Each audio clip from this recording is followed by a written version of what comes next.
let's move on to something that I have been playing, and that is the Crew Motorfest. Now, I've had this game for a couple of weeks. Ubisoft sent me the review code, and I checked it out right around the time that Spider-Man 2 came out, and Assassin's Creed Mirage, and Forza Motorsport, so my head was spinning, and I was checking out all other kinds of games. I thought it looked pretty nice at first, and I couldn't keep playing it. I had to go back to it basically over this past weekend, and I got obsessed with it. This is a really, really fun racing game that allows you to mix and match with all kinds of different play styles. You get a road vehicle, which can be a motorcycle or some kind of racing car, and you've got off-road vehicles, you've got vintage cars if you want, you've got supercars if you want, you've also got a plane that you can fly around in, and you've also got a watercraft that you can jet around in, and you've got a bunch of different missions and playlists and photo spots that you have to go and find and collect, and you're rewarded with all kinds of XP and in-game currency, and you're cruising around this beautifully rendered Hawaii with a full-on day-night cycle and weather effects, so rain will come into play,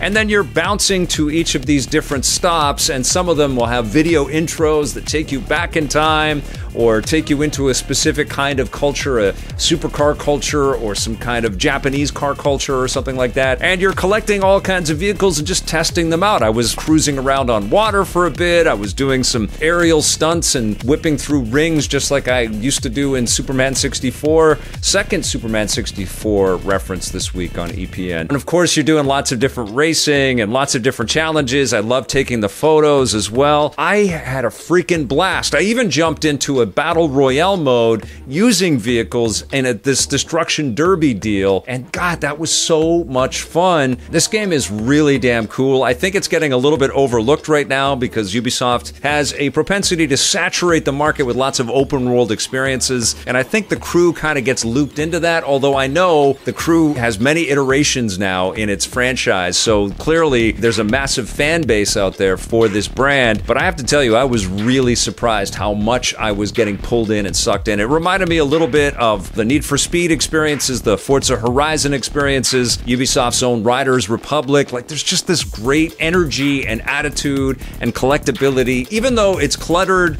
and there's a ton of different spots on the map and the front end information is kind of obnoxious and in your face. There's all kinds of pop-up stuff. So your head is kind of spinning when you first start the game. It's like, what the hell do I start with? But then you start to acclimate and you get used to it all, and it becomes incredibly fun. I think this game is a treat. I absolutely think it's worth digging up. I played it on the PlayStation 5, but it's on other machines as well, and I don't think you should overlook this one, even though it's a very busy time and there are lots of good racers out there, but the Crew Motorfest is special. It also reminded me a little bit of Sony's exquisite MotorStorm series, which I think many of us miss so much. I'm going to give what I played so far of the Crew Motorfest an 8.5 out of 10.